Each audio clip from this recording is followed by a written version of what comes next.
Radio.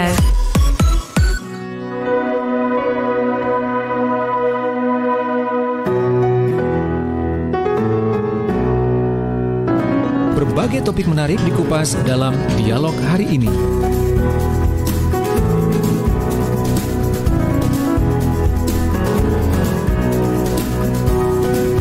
Assalamualaikum warahmatullahi wabarakatuh. Selamat sore sahabat pendengar pemirsa. Berjumpa kembali dalam Ruang Psikologi edisi hari ini, hari Sabtu tanggal 6 Februari 2020.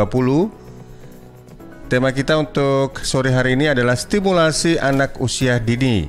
Nah, kalau kita bicara tentang anak dan perkembangannya, tentu Anda sudah bisa menebak ya, dengan narasumbernya, yaitu pastinya Dr. Dewi Retno Suminar MSI. Beliau adalah psikolog, dosen psikologi dari Universitas Airlangga. Di mana Ruang Psikologi ini juga bisa Anda ikuti di www.suarasidoarjo.id. Kemudian disiarkan juga di RGR Tulungagung FM 90,01, Praja Angkasa Trenggalek FM 88,9, Ersal Nganjuk FM 105,3, dan Mahardika Bondowoso FM 91,9. Untuk Anda yang bertanya atau diskusi dengan Bu Dewi, silakan 082132640109 atau juga on air di 0318961514. Seperti biasa, saya ditemani oleh Prasetyo dari Ersal Nganjuk. Selamat sore, Pras. Halo, masih tertiup angin kah suaranya, Pras? Kalau begitu saya langsung saja dengan Bu Dewi. Assalamualaikum Bu Dewi. Waalaikumsalam. Luar biasa seger ya, apalagi kalau lihat backgroundnya Bu Dewi itu yang tanaman hijau-hijau itu, klorofil, luar biasa ini. Sekarang lagi itu background aja ya, tapi di rumah juga saya tanam kok beberapa pohon. Betul, ini kan tujuannya untuk oksigen kita supaya biar tetap limpahannya biar tetap ada begitu kan ya. Bu Dewi, terkait dengan tema kita yaitu stimulasi anak pada usia dini. Kita tahu anak itu kan ada golden age atau usia emas begitu ya. Iya, di masa anak-anak itu ada golden age ya, betul. Ada golden age. Baik, bisa dijelaskan lebih jauh Bu mengenai stimulasi anak di usia dini untuk awal jumpa kita ini. Silakan Bu Dewi. Iya, terima kasih. Saya coba untuk menyampaikan tentang stimulasi ya pada anak usia dini, khususnya sekarang buat ibu-ibu atau para orang tua yang di masa pandemi ini mungkin yang punya keuangan berlebih biasanya dimasukkan ke baby class, kemudian dimasukkan di sekolah-sekolah PAUD gitu ya. Kadang-kadang ada suatu situasi yang sekarang mungkin tidak luas untuk bisa pergi gitu ya ke tempat-tempat sekolah atau pendidikan atau kursus-kursus untuk stimulasi pada anak. Maka ingin saya sampaikan di sini bahwa stimulasi pada anak usia dini ini bisa dilakukan oleh orang tua.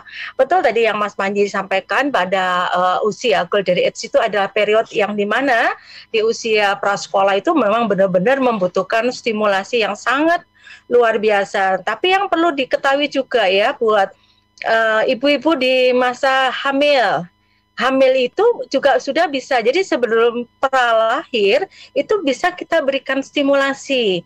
Jadi stimulasi itu tidak hanya terbatas ketika anak itu sudah lahir. Jadi anak di dalam kandungan, karena anak di dalam kandungan itu seperti ruang kelas. Jadi bisa dibuat untuk stimulasi-stimulasi yang sederhana. Ajak anak berbicara. Situasi pandemi ini, ketika ibu-ibu yang lagi hamil, kan pasti ada cemas, ada berita, ada omongan yang negatif gitu ya. Bisa langsung diusap perutnya dan diajak omong pada si anak. Ya nak, sekarang di luar memang lagi pandemi, tapi kamu kuat ya. Kamu akan nemani mama untuk nanti berjuang, kamu bisa keluar dengan bagus, kamu sehat selalu di dalam situ ya nak ya gitu. Jadi sebenarnya orang tua yang lagi hamil, ibu-ibu yang lagi hamil ini perlu mempelajari itu. Jadi stimulasinya dimulai dari prenatal, kemudian postnatal. Postnatal itu adalah ketika usia 0 sampai 5 tahun. Jadi 5 ada yang sampai 6 gitu ya. Itu usia-usia yang memang benar-benar harus diberi stimulasi. Nah, stimulasi pada ibu-ibu yang hamil, itu di hamil itu bisa dimulai dengan Misalnya diajak berbicara, dengarkan musik, baca-baca Al-Quran, itu sangat bagus sekali ya untuk menenangkan hati, karena berita-berita negatif yang ada di luar, keluhan orang di luar, jangan coba untuk direspon ya dengan negatif juga. Jadi harus dengan situasi itu dengan situasi yang lebih tenang, jangan direspon dengan secara negatif. Itu yang pertama. Kemudian ketika anak usia itu ada periode ya, di golden age itu ada periode mulai dari perkembangan sensori motorik, itu yang harus diperhatikan. Nah, perkembangan sensori motorik itu sampai usia 2 tahun. Nah, tolong pada ibu-ibu, ini yang prinsip yang harus dilakukan, berikan ruang untuk yang bisa membuat anak-anak terstimulir. Ya, misalnya mainan-mainan. Jangan pelit deh beli mainan, karena rangsangan motorik, pegang. Jadi kalau anak-anak bapaknya itu lagi mau amplas ya, amplas itu kan ada yang kesar, ada yang halus itu, untuk kayu gitu. Ya, amplas kayu itu potong kecil. Anaknya tangannya dipegangkan yang kasar, yang halus ya. Ini kan untuk melatih rangsangan-rangsangan yang sangat sederhana yang ada di rumah. Kerikil, kalau ibunya lagi memilih beras, anaknya suruh pegang dulu sebelum dicuci. Itu sangat bagus sekali. Jadi jangan berpikir untuk yang lebih mahal lagi gitu ya, ada di sekitar Anda gitu ya. Untuk sensori motorik, untuk usia sampai 2. Kemudian pada usia sesudahnya gitu ya, 2 tahun itu adalah perkembangan vocab berbicara. Berikan stimulasi untuk berbicara bagi anak itu. Biarkan, jadi orang tua jangan capek ya, nanti anaknya umur 2-3 itu bertanya, itu apa? Itu pohon. Pohon itu apa? Tanaman. Tanaman itu apa? Jadi terus dia akan tanya apa-apa. Nah, sebaiknya selain dijawab, dibalik lagi. Menurut adik, ada nggak yang sama dengan ini? Jadi dia akan mencoba, dielaborasi. Jadi jangan hanya sekedar menjawab, tapi dipancing si anak ini untuk bisa menjawab atau berbicara untuk yang lainnya. Sehingga dia elaborasi dari proses berpikirnya itu menjadi lebih luas gitu ya. Ini yang mungkin perlu dikembangkan gitu ya bagi para orang tua ya. Itu mungkin yang di awal-awal ini saya coba untuk menerangkan tentang stimulasi ini. Jadi mungkin nanti bisa dengan diskusi, ada problem di rumah dengan apa yang terkait dengan stimulasi anak ini mungkin bisa disampaikan. Karena ini sebenarnya tujuannya saya mengambil tema ini adalah membantu orang tua itu ya, jangan berhenti gitu ya. Jadi banyak sekali stimulasi yang di rumah yang bisa dilakukan untuk anak usia dini ini. Khususnya mulai dari anak di dalam perut ya, karena perut itu adalah kelas ya, kelas sekolah itu. Kelas ya, itu kelas bagi seorang anak gitu ya. Jadi bukan ruang pokoknya diam dikasih makan, bukan, tapi harus diajak berbicara. Karena hasil penelitian pada beberapa anak yang mengerti apa yang disampaikan orang tua, jadi mereka komunikasinya bagus, itu ternyata ketika masa kandungan ibunya tuh sering mengajak berbicara. Anak sering diajak berbicara, dielus, diomongkan, jadi hal-hal positif tuh diberikan ketika dia sedang dalam situasi hamil itu. Begitu Mas Panji. Baik Bu Dewi, saya coba lagi untuk connect dengan Pras di Ersal Nganjuk. Pras. Oh, ternyata sekedar monitor saja ini berarti ya. Padahal saya lihat ada itunya juga ini. Apa? Akun Zoom-nya ini. Akun Zoom-nya ada, iya. Iya, baik. Oke, kalau begitu saya juga sekali lagi beri kesempatan untuk Anda semua sahabat pendengar pemirsa untuk bergabung di 082132640109 atau juga melalui telepon on air langsung boleh ya di 0318961514. Kita masih bersama dengan Dr. Dewi Retno Suminar MSI. Beliau adalah psikolog dan juga dosen psikologi dari UNER. Ya, tadi kalau Bu Dewi menerangkan mulai dari kandungan malahan ya, terus anak lahir, kita juga harus memberikan stimulasi. Sebenarnya mohon maaf kalau anak yang mungkin karena orang tuanya abai atau mungkin menganggap hal ini nggak penting begitu, apa sih dampaknya kalau kita tidak memberikan stimulasi sejak dini terhadap buah hati kita ini? Sebenarnya apa ini efeknya di saat mereka remaja atau dewasa ini Bu Dewi? Iya, dalam perspektif lifespan ya, perkembangan lifespan itu, perkembangan masa anak itu akan menjadi dasar untuk perkembangan di masa remaja. Ya, masa anak-anak, akhir, kemudian remaja, kemudian dewasa, semuanya tergantung dengan bagaimana pola asuh atau pengasuhan atau stimulasi di masa-masa awal. Satu contoh yang paling paling bisa dikembangkan di sini, saya mempunyai alat ukur yang sudah saya HKI-kan, yaitu tentang deteksi dini penyimpangan perkembangan, di mana di situ saya mencoba mendeteksi tentang emosi anak, perkembangan emosi anak, kognisi anak, ya itu jadi ada alat ukurnya ya seperti model DDTK ya. Jadi kalau orang-orang ya, di pendidikan pasti akan tahu itu DDTK ya, deteksi dini tumbuh kembang anak. Nah, seperti itu tapi fokusnya bukan ke sana, tapi saya melihatnya pada berbagai aspek ya dan itu memang ada alat-alat yang bisa dipakai. Nah, apa sih keuntungannya kalau kita bisa mendeteksi anak sejak dini?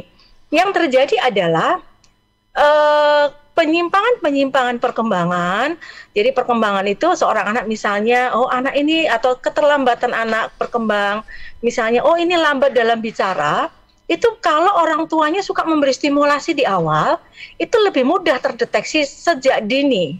Ya, ya. Jadi ketika terdeteksi sejak dini lambat bicara atau apa, itu menjadikan mereka menjadi tersatu apa ya? Menjadi lebih mudah untuk distimulasi dengan lebih kuat ya. Yang perlu diperhatikan juga tentang tadi golden age itu kan adalah kenapa disebut dengan jembatan emas itu artinya ini maksudnya situasi-situasi di period itu adalah period sensitivitas. Jadi anak itu perkembangannya itu ada sensitivitasnya. Di fase ini dia sensitif. Misalnya kayak tadi saya mengatakan 0 sampai 2 sensitivitasnya adalah motorik. Nah, perkembangan motorik, kalau motoriknya bagus seorang anak, maka ketika berkembang ke depannya, dia menjadi anak yang lebih bisa percaya diri. Karena dia bisa melakukan. Karena misalnya kalau di motorik awalnya dia bagus, ya untuk halusnya dan untuk motorik halus dan motorik kasarnya dia halus, maka ketika dia belajar sepeda, ketika dia bermain olahraga, itu sudah ada di awal dan itu akan menimbulkan rasa percaya diri pada seorang anak. Jadi ada fase-fase yang di masa awal itu orang tua harus sadar betul ini nggak bisa dibiarkan. Kalau dulu anak dikasih makan selesai gitu ya, tapi ternyata enggak gitu. Anaknya dulu masih punya kesempatan untuk belajar stimulasi. Karena anak-anak sekarang kan belajar ketika dia sudah sekolah. Dia terkukung di kelas, kemudian tidak ada aktivitas yang melatih motoriknya, berinteraksi dengan secara bebas ya, karena memang satu penduduk di Indonesia ini kan juga semakin banyak, kemudian dua lahan-lahan juga mulai terkikis, sehingga sebenarnya di rumah itu orang tua bisa memberikan stimulasi itu wajib gitu ya, karena itu akan bisa mendeteksi dan bisa akhirnya memberikan intervensi sejak dini. Jadi ketahuan, oh ini lambat bicara. Ketika umur 2 tahun sampai 3 itu mereka area bicaranya mulai berkembang. Tapi ini anak kok ngomongnya cuma nggak pernah pakai ngomong tapi cuma pakai petunjuk tangan aja, atau kemudian dengan dahunya dia coba untuk mengarahkan di mana di sana, tapi dia tidak mengatakan di sana tapi hanya menunjuk. Nah, ini hal yang harus atau menggeleng kepala atau menganggukkan kepala gitu ya. Seperti itu. Itu ya akan terdeteksi sejak dini kalau orang tuanya paham tentang ini gitu. Betul. Begitu Mas Panji. Karena anak juga bagi orang tua ada yang menganggap ini adalah sebuah investasi. Investasi memang tujuannya memang tujuannya nggak selalu profit sih. Investasi mungkin bisa membawa nama baik orang tua, bisa menjadi kebanggaan orang tua dan sebagainya begitu ya. Saya dapat bocoran dari produser kalau untuk teman duet saya ini bukan Prasetyo Bu, mungkin karena beliaunya lagi ada halangan begitu ya. Ini saya dengan Asti Hanifa. Selamat sore Kak Asti. Halo Kak Asti, selamat sore. Bisa mendengar? Mohon di-unmute dulu Zoom-nya Kak Asti. Kak Asti. Sudah ya? Belum? Halo Kak Asti. Selamat sore Kak Asti. Can you hear me? Sosok bahasa Inggris. Sosok bahasa Inggris gitu ya Bu ya, padahal ngapalnya. Enggak apa-apa. Kangen gitu loh, kangen yang serba santai ngobrol gitu ya. Jangan dibuat fun gitu. Padahal ngapalnya sejak semalam nih. Oh iya. Halo Kak Asti, Hanifa. Kalau mungkin masih ada kendala begitu ya. Baik Bu Dewi, kita jeda dulu ya Bu, kurang lebih 5 menit. Nanti kita akan kembali sesudah beberapa pesan berikut ini.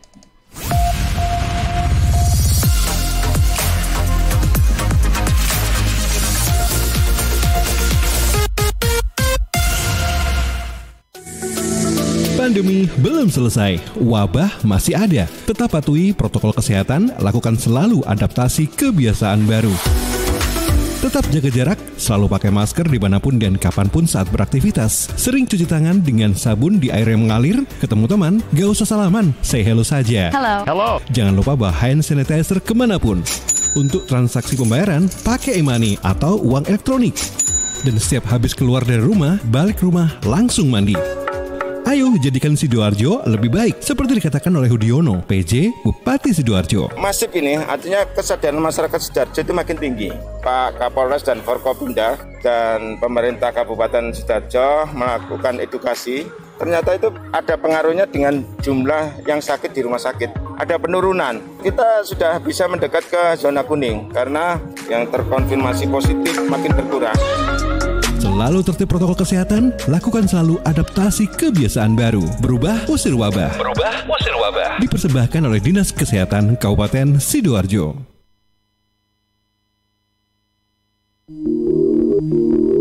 Kalau kamu anak muda yang pengen nyoba narkoba untuk pertama kali,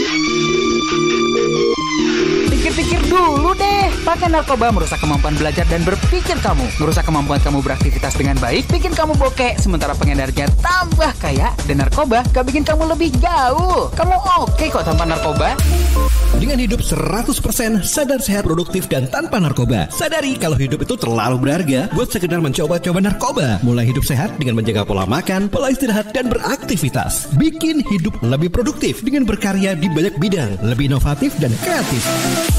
Karena hidup 100% jadi pilihan untuk masa depan. Tinggalkan yang cuma setengah-setengah. Waktunya hidup 100%. ingat ya, kamu oke tanpa narkoba. Dipersembahkan oleh BNN Kabupaten Sidoarjo. Kita semua pasti ingin semuanya balik normal. Bukan cuma sekedar new normal, apalagi balik lagi ke PSBB. Cepat atau tidaknya sangat tergantung pada tiap warga Sidoarjo. Jadi, selalu dan tetap ikuti aturan dan protokol kesehatan. Seperti pesan dari Hudiono, PJ Bupati Sidoarjo. Saya mengharapkan dan menghimbau kepada masyarakat Sidoarjo, saat ini kita sedang fokus untuk antisipasi pencegahan COVID-19. Ingat tetap menjaga protokol kesehatan. Sidoarjo hebat, baik, berkualitas, cepat, dan terginas.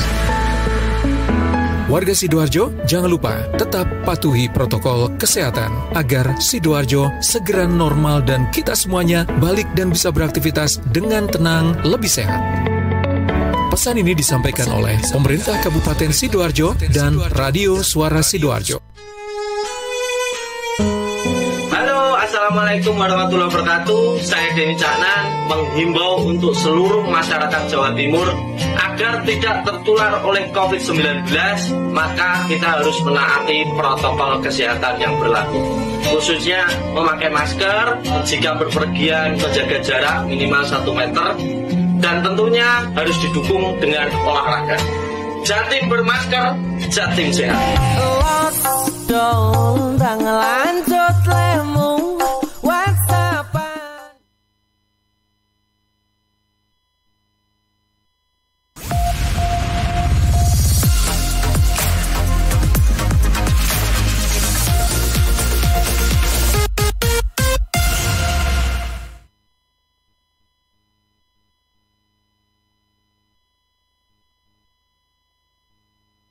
Baik, terima kasih Anda masih bersama kami dalam Ruang Psikologi. Baik, sepertinya Bu Dewi, saya coba sapa kembali ya. Ada kendala komunikasi tadi sepertinya. Halo Kak Asti.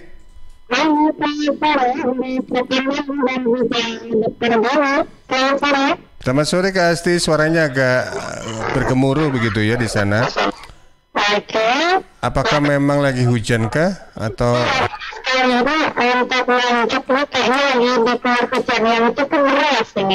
Oh begitu, baik.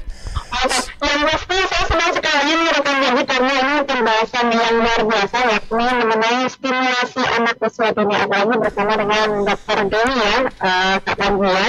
Siap.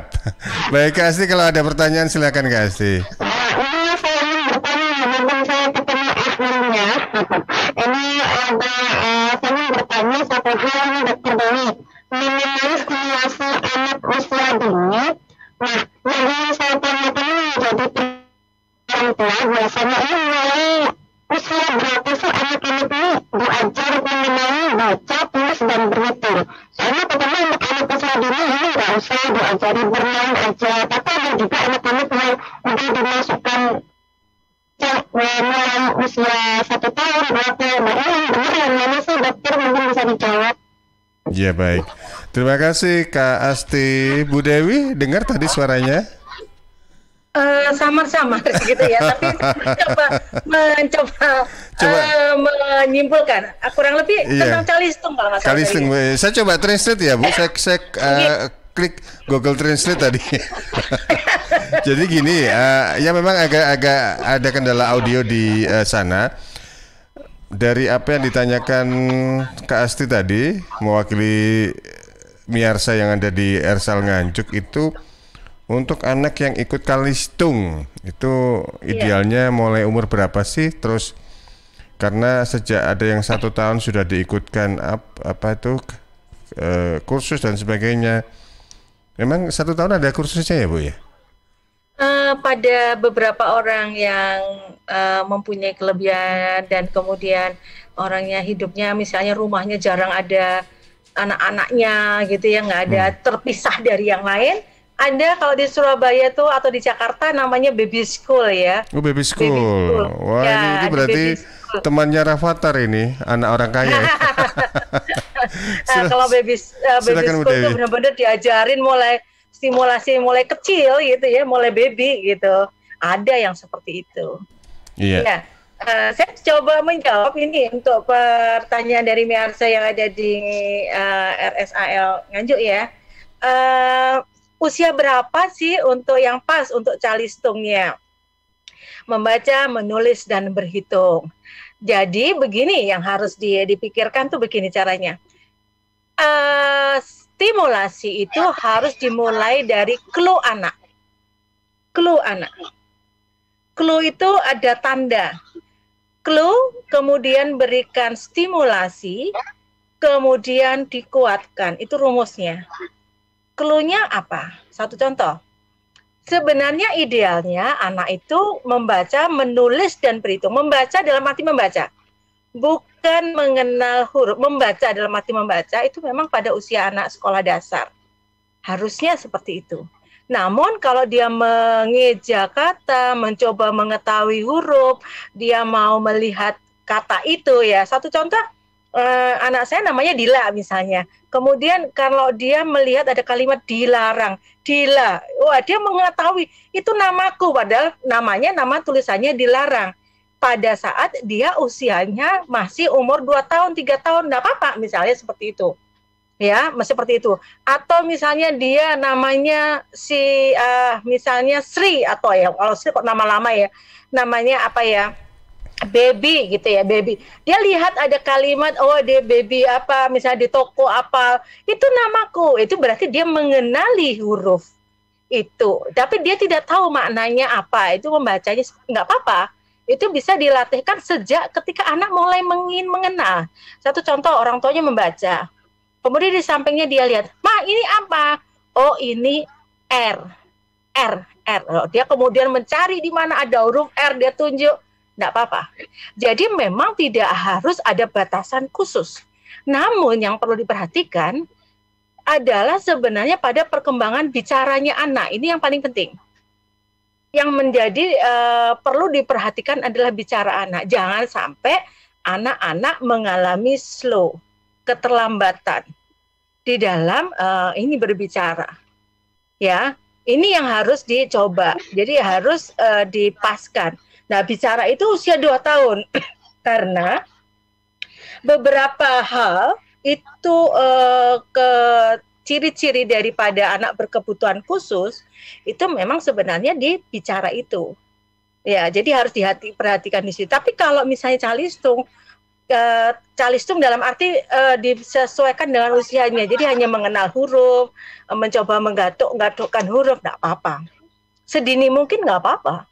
Selama anak itu mempunyai clue. Karena kita tidak tahu anak itu mempunyai kemampuan sensitivitas yang tinggi enggak pada keingintahuan. Jadi anak itu mulai tumbuh rasa ingin tahu ketika dia sudah berdiri, sudah mulai berjalan, dia ingin tahu. Biarkan. Jadi jangan dihambat. Karena ini prinsipnya adalah kalau di dalam perkembangan probabilitas outcome. Jadi kemungkinan anak itu berkembang itu seluas-luasnya, sebagus-bagusnya. Jadi clue-nya dari si anak. Ini perhatikan clue. Jangan kemudian, sini kamu duduk, kamu harus belajar. Oh enggak begitu. Clue anak. Biarkan dia berkembang. Jadi karena masa golden age itu stimulasinya banyak. Dulu disebutkan kalau anak belajar bahasa Inggris dan bahasa Indonesia nanti terjadi kerancuan. Enggak juga. Karena pada usia awal deteksi dini itu stimulasinya itu reseptif. Anak itu reseptif. Masuk semua. Dia nggak akan bingung. Nanti ada waktunya ketika dia berkembang, dia akan memaknai itu. Jadi huruf-huruf tadi, dia tahu huruf. Memaknai itu sebagai apa, itu nanti berkembang dengan sendirinya. Dengan meningkatnya usia. Jadi biarkan aja. Ya, prinsip reseptif diberikan sebanyak-banyaknya. Tapi tolong diperhatikan, ini bukan calistung, tapi pengenalan, gitu ya. Pengenalan angka, pengenalan. Loh, permennya ada 2 misalnya. 1 kakak, ini 1 untuk mama. Nah, itu kan berarti kan dia sudah tahu ini 1, ini 2. Nggak apa-apa. Gitu. Jadi kenalkan, tapi clue-nya dari si anak. Clue-nya dari anak. Ya, jangan dipaksain. Itu, Mbak Asti ya kalau nggak salah ya. Asti Hanifah, Bu. Oh, Asti Hanifah. Iya. Kalau Asti Ananta itu yang artis itu kan? Oh iya. Baik, ini ada pertanyaan lewat WA di 08213264 109 dari Pak Suherman, Bu. Yang bertanya tentang anak putrinya ini, Putri Sematawayang atas nama Indi, yang suka bereksplorasi, nyoba misalnya berkreasi lewat akun TikTok, kemudian juga main game dan sebagainya. Di usianya yang boleh dibilang masih 7 tahun kok terkesan aktif begitu ya. Apakah itu normal atau bagaimana begitu untuk mengeksplorasi segala hal. Baik, terima kasih Pak Suherman. Silakan Bu Dewi. Ya, Pak Suherman, Indi ya, buat putrinya Ananda Indi. Nggak apa-apa Bapak, cuma diperhatikan ya tema-tema TikToknya ya, karena memang ada beberapa tema-tema yang mungkin tidak pas untuk usianya. Tidak apa-apa, dia membuat seperti eksplorasi itu, yang mungkin dia bisa untuk di keluarganya, jika kemudian tema-temanya aja diperhatikan. Dan saran saya kalau dia mempunyai curiosity yang tinggi ini, memberikan stimulasi yang banyak Bapak. Dia mungkin bisa melakukan sesuatu hal yang misalnya mengaktifkan, Bapak bisa lihat dulu perkembangan anak itu kan holistik, kognitif, afeksi, psikomotornya. Coba dilihat, psikomotornya bagus lah. Kalau dia ikut TikTok kan berarti dia gerakan-gerakan TikTok dia udah bagus gitu ya. Kemudian dilihat dulu apakah dia hanya bergerak, apakah cara berbicaranya sudah bagus. Itu misalnya lafalnya, caranya berbicara, kemudian kapan itu ada nggak di dia gitu ya. Kalau ada ya nggak apa-apa, tapi kalau kurang itulah diberikan. Kemudian kembangkan empatinya misalnya. Pemahaman terhadap orang lain gitu ya, karena sebenarnya orang-orang yang terkenal adalah orang-orang yang mempunyai 3 hal itu holistik. Jadi kognisinya udah bagus, dia empati ke orang lain, dia paham reaksi orang lain. Diajarin Bapak, coba kalau dia menari Bapak coba reaksinya Bapak, misalnya seneng apa enggak, dia nangkep nggak ekspresi Bapak, itu juga bisa distimulasi Bapak, karena empati, pemahaman terhadap apa yang dirasakan orang lain itu akan menjadikan dia nanti kalau jadi pemimpin pun juga dia memimpin yang bisa tahu gitu ya, reaksi-reaksi yang ada. Jadi kalau dia kreasinya untuk motoriknya saya oke deh karena dia TikTok ya. Tapi kalau empatinya apakah bagus enggak? Nah, itu boleh Pak dikembangkan. Jadi coba dilihat stimulasinya tadi, dilihat kognisinya bagaimana, afeksinya bagaimana, psikomotornya bagaimana. Psikomotornya udah oke, udah pintar naik emosi, empati ke orang lain, perasaan paham dengan orang lain udah bagus belum? Kalau belum stimulasi Pak, gitu. Jadi dilihat dulu reaksinya. Dia kan ini clue anak toh, clue anak, tanda-tandanya anak gimana? Oh dia udah bagus ini, oh kita pakai ini. Apakah dia TikTok gerakan tapi jarang bicara? Oh, oke, saya akan coba latih dia untuk berbicara lebih lancar misalnya kayak. Jadi banyak hal Pak yang bisa dikembangkan, tapi nggak apa-apa Pak. Ya, cuma konten tema-temanya aja TikToknya diperhatikan gitu aja ya. Gerak-gerakan yang dicontohkan itu diperhatikan gitu. Kalau gerakannya masih oke, tidak kelihatan vulgar untuk menirukan sesuatu karena di TikTok tuh ada juga beberapa yang gerakan yang tidak pas untuk anak-anak. Begitu Bapak. Betul. Jadi pintar-pintar orang tuanya juga harus kepo-kepo ya. Kira-kira yang dilihat anak itu apa gitu. Kalau sesuai umur sih nggak masalah. Kalau yang takutnya kan nanti dewasa sebelum waktunya Bu. Betul. Baik, ini saya coba ke rekan Asti Hanifa di Ersal Nganjuk. Apakah suaranya bisa clear kembali? Halo rekan Asti.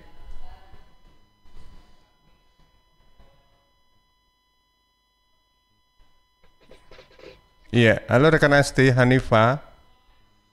Miarsa yang ada, kok Miarsa kan pendengarnya. Yang ada di Nganjuk. Oke. Sepertinya masih belum smooth ini komunikasinya. Baik, saya bacakan. Hujan itu tadi kayaknya ya. Barangkali hujan ini sekaligus rahmat juga kadang-kadang juga bikin gangguan di audio ini. Ya, saya bacakan dulu, ada satu pertanyaan lagi. Kali ini dari Bu Safira di Candi, Sidoarjo. Lewat WA di 0821 3264 109. Bu Safira di Candi. Dua-duanya ini dengan suami sama-sama pekerja, sehingga untuk anak dititipkan ke mertua. Nah, bagaimana mengkomunikasikan untuk membentuk stimulasi anak ini kepada mertua biar sinkron begitu. Baik, matur nuwun Bu Safira yang ada di Candi. Ya, terkadang problem itu kan yang muncul ya Bu Dewi ya, bahwasanya ayah ibu, papa mama juga sibuk-sibuk kerja, terus anak kadang-kadang dia dititipkan ke mertua. Kemudian ada juga yang mempekerjakan babysitter. Betul. Ada hal-hal yang perlu kita sampaikan kepada mereka begitu untuk mereka juga ikut membangun stimulasi anak gitu. Apakah mungkin perlu diluncurkan buku petunjuk gitu ya Bu ya? Ya, nanti kalau saya ini sebenarnya untuk perkembangan anak usia dini saya menuliskan bersama teman-teman saya di perkembangan ya, tentang itu ada bukunya bisa dicari, tapi sebenarnya yang lebih fokus untuk hal yang praktis ya, untuk stimulasi ini mungkin ya nanti abis ini deh saya langsung terinspirasi yang menuliskan lagi gitu ya. Tapi kalau tentang psikologi bermain, saya juga sudah membuat untuk psikologi bermain yang bisa dibeli juga ya di book ya, e-book di beli ke Google Book ya kalau nggak salah di itu di ada bisa Play Store. cari. Oh di Google Playbook. Ada dan cari ya itu cari buku psikologi bermain, terus tulis nama saya, biasanya juga ada di situ. Namun yang praktis untuk stimulasi ini yang mungkin saya akan coba untuk nanti buatkan buku saku yang bisa dipakai ya nanti pada ibu-ibu ini ya. Jadi begini, kalau orang tua bekerja dan biasanya memang ada dititipkan pada orang. Kenapa saya sampaikan, kenapa pada suatu saat saya ditanya, Ibu, kalau saya punya anak gitu ya, saya lebih bagus diasuh sama pembantu di rumah, ataukah saya titipkan anak saya di tempat penitipan anak? Saya seringkali mengatakan masukkan di tempat penitipan anak, bukan karena apa, tapi tempat penitipan anak yang home ya, rumah, yang bentuknya rumah bukan bentuk institusi. Maksud saya di situ adalah anak akan belajar banyak dari temannya, dia akan bisa berinteraksi dengan temannya, dia akan terstimulasi emosinya, dia bisa merasakan sebagai seorang kakak dan bisa sebagai orang adik. Namun kalau persoalannya sekarang adalah saya titipkan pada mertua, saya sungkan Ibu, caranya bagaimana? Oke, ini berarti mandatorinya kepada si mertua tadi adalah bawakan alat-alat stimulasinya. Jadi kalau berangkat kerja, dibawakan stimulasi alat-alatnya, biasanya mertua akan bisa ngikutin. Tapi jangan kemudian diartikan begini, Ma, ini loh Ma, misalnya si putranya itu Ninda atau Nindi, Ma, Nindi ini tolong nanti dikasih tahu ya, Nindi itu dibuat gini-gini. Kadang-kadang orang tua itu merasa tidak mau digurui untuk itu. Jadi dengan secara halus adalah misalnya kalau anak ini mau diajarin tentang motoriknya, maka bisa aja bawa satu tas untuk khusus mainannya. Ma, ini mainannya si Nindi tolong nanti dipakai gitu aja, cukup gitu aja. Karena memang ada persoalan ya, kecuali kalau orang tuanya misalnya mertuanya tadi mengatakan ini Nindi dikasih apa misalnya, habis ini dia itu dikomunikasikan enak, tapi kan ada-ada karena mertua dan itu Bu Safira ini kan kalau ini ke mertua berarti kan ini adalah ibunya dari suami, kadang-kadang secara psikologis saya bisa paham ada perasaan sungkan. Nah, oleh karena itu bawakan aja alatnya gitu, alat mainannya di satu mainan itu bisa macam-macam, itu tadi saya mengatakan ya, motorik jadi dikasihkan di dalam tempat-tempat tertentu gitu ya. Jadi anak itu kalau di rumahnya banyak stimulasi misalnya Lego atau apa itu ya, atau puzzle itu dibawakan aja, karena puzzle untuk merangsang motoriknya anak itu bisa paham gitu. Jadi pokoknya dibawakan, jangan kemudian anaknya doang sama susunya. Jadi itu yang sering kali dibawakan. Jarang mereka membawakan alat mainan-mainan yang dipakai untuk stimulasi, kecuali memang kenapa saya minta untuk dibawakan juga, karena kalau itu ditaruh di tempatnya neneknya, ada juga di rumah, yang terjadi nenek itu kan terbiasa lihat. Ya, akhirnya kalau terbiasa lihat ya dianggap kayak biasa aja gitu, kayak meja kursi, kayak apa itu. Jarang terinspirasi untuk melakukan stimulasi. Tapi kalau itu dibawakan tas dan kemudian kayak dicampur dengan sampingnya adalah susunya misalnya. Jadi mamanya tuh kalau misalnya mau buka susunya dia ingat mainannya, pasti akan diambil. Jadi itu lebih menggerakkan bagi ibu mertua untuk memberikan stimulasi. Ya, demikian juga untuk kalau babysitter lebih mudah.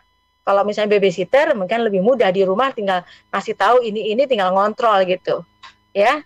Tapi kalau babysitter sering-seringlah untuk video call ya pada anak pada jam istirahat untuk melihat bagaimana situasi di rumah itu gitu. Ya. Baik. Kecuali kalau punya CCTV ya lebih bagus lagi gitu. Tapi kan jarang gitu ya. Begitu, Mas Panji.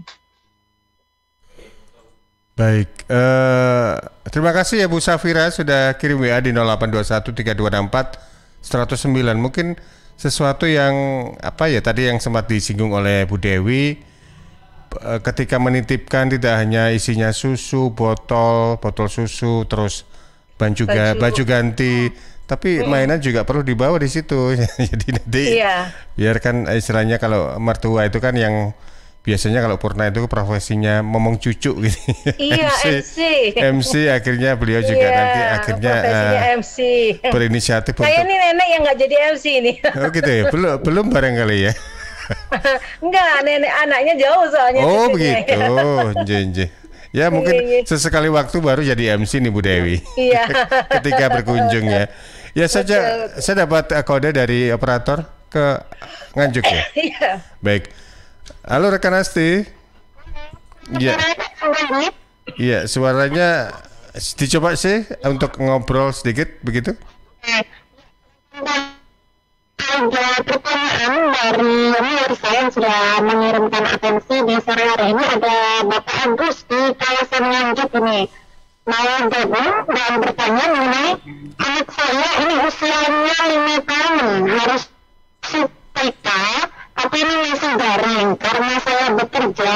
Akhirnya saat ini dia kecanduan HP gitu.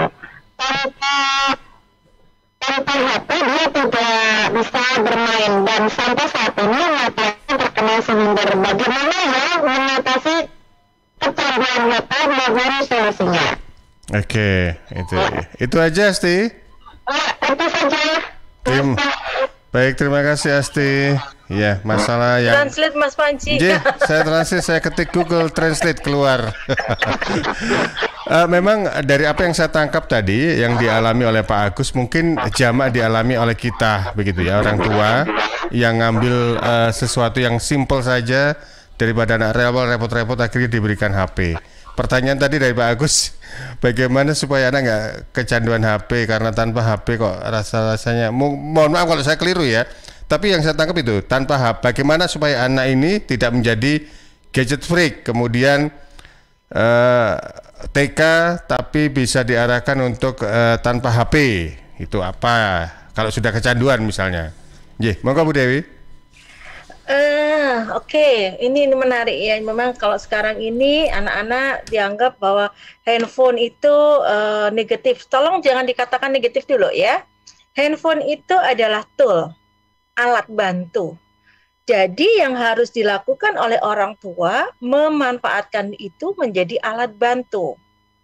Kalau anak Bapak umur 5 tahun, ini berarti generasi alfa Bapak. Generasi alfa. Generasi alfa itu adalah generasi sesudah generasi Z. Jadi generasi alfa. Generasi alfa adalah generasi yang hidupnya sudah dalam situasi teknologi handphone itu sudah relatif stabil. Beda dengan generasi Z, karena generasi Z itu modifikasi handphonenya tuh banyak. Jadi loncatan-loncatan fitur-fitur yang ada di handphone itu sangat lonjat sekali. Nah, saran saya buat Pak Agus yang ada di Nganjuk ini, pada anak Bapak yang berusia 5 tahun, diperhatikan. Ada situasi misalnya seperti ini, kemarin dulu ada orang tua mengatakan, ini kenapa anak saya, ini cucu saya, dia mengatakan cucunya, karena cucu saya ini kalau makan itu mesti lihat handphone gitu. Harus ada handphone di depannya, dia pajang, dia lihat YouTube. Kemudian saya mengatakan, Ibu kalau dulu makan waktu ada televisi bagaimana? Ya saya lihat televisi sih, kadang-kadang sambil makan, kadang-kadang saya lihat televisi. Nah, itu sama Ibu. Ya, artinya itu TV-nya dikecilkan dalam bentuk handphone dan dipakai untuk anak untuk menonton. Yang menjadi masalah adalah ketika anak bermain handphone, menyendiri, bermain game, tidak punya waktu, itu yang menjadi masalah. Jadi tolong dilihat fungsinya handphone ini sebagai apa? Sebagai alat bantu. Kalau itu sebagai alat bantu, misalnya, Mama, aku tuh nggak tahu apa ya ini. Diajarin anak untuk cari. Ini loh maksudnya, cari di Google. Dia cari di Google dan ini seperti ini. Itu hanya pakai tool. Jadi bukan untuk main game, untuk itu terus, itu nggak boleh. Jadi anak memang tidak boleh dipegangi handphone, ya, untuk usia 5 tahun ke bawah tidak. Kenapa?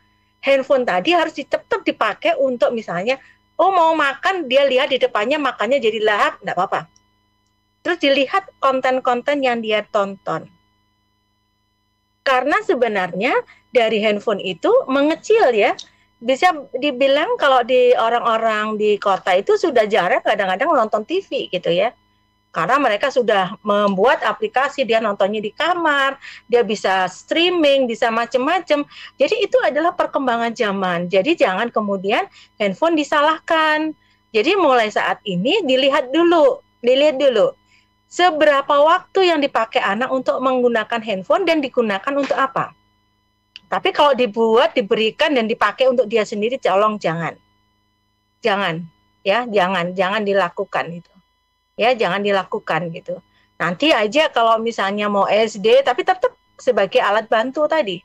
Gunakan, memanfaatkan itu sebagai alat bantu sehingga ediknya, ketergantungannya tidak keluar gitu ya. Jadi sebagai edik gitu ya, itu nggak terjadi gitu. Begitu Mas Panji. Baik. Berarti mindset kita yang perlu kita berubah sebagai orang tua ya Bu ya. Masih menganggap bahwasanya belum waktunya lah dikasih HP dan sebagainya terlalu tapi mungkin di sisi lain kita memang tidak bisa memungkiri bahwasanya sekarang ini adalah eranya teknologi, bukan HP-nya yang keliru, mungkin orang tuanya juga perlu memberikan alokasi waktu tertentu dan kalau memang perlu perlu diwaspadai kalau ketika anak sudah mulai tidak punya waktu, menyendiri, suka main game, itu yang nggak boleh. Tapi kalau soal anak diberi HP itu masih relevan gitu ya Bu ya?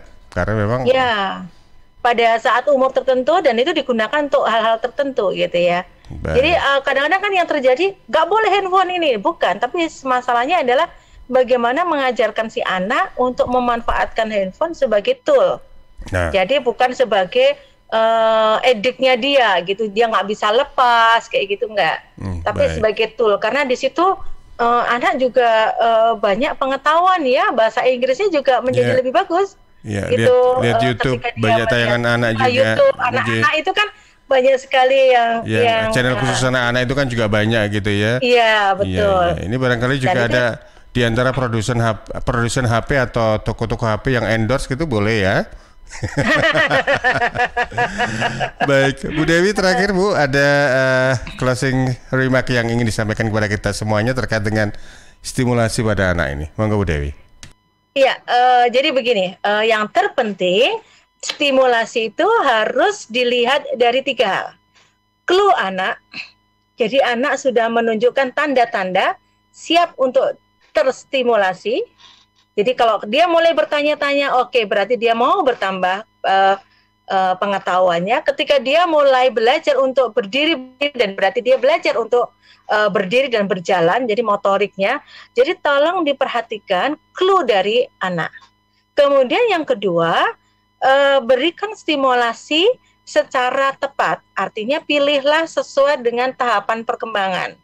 Dan yang ketiga, apabila anak tidak berkembang sesuai dengan tahapannya, perlu dilakukan intervensi. Kenapa? Karena intervensi ini adalah untuk mengoptimalkan. Jadi ada proses optimalisasi perkembangan anak. Kenapa dilakukan pada usia sedini mungkin? Karena di usia sedini mungkin ini otaknya reseptif banget anak, dia dapat menerima banyak sekali hal-hal dan secara cepat untuk diterima di dalam benaknya anak. Jadi sebaiknya memang harus diberikan stimulasi sebanyak-banyaknya. Begitu Mas Panji, mudah-mudahan bermanfaat. Amin, insyaallah selalu bermanfaat dari apa yang disampaikan oleh Bu Dr. Dewi Retno Sumindar. Bu Dewi, terima kasih waktunya. Salam juga untuk keluarga, semoga sehat selalu Bu Dewi. Sehat selalu juga ya. Matur nuwun. Terima kasih juga untuk Asti Anifa tadi ya sudah join ya. Baik, selamat sore. Assalamualaikum Bu Dewi, sampai jumpa. Baik, demikian tadi sahabat untuk Ruang Psikologi edisi hari ini. Tema kita adalah stimulasi pada anak bersama Dr. Dewi Retno Sumindar, psikolog dan juga dosen psikologi dari Universitas Airlangga, Surabaya. Anda bisa ikuti Ruang Psikologi setiap hari Sabtu jam 3 sampai jam 4 sore. Saya Panji pamit, terima kasih. Wassalamualaikum warahmatullahi wabarakatuh.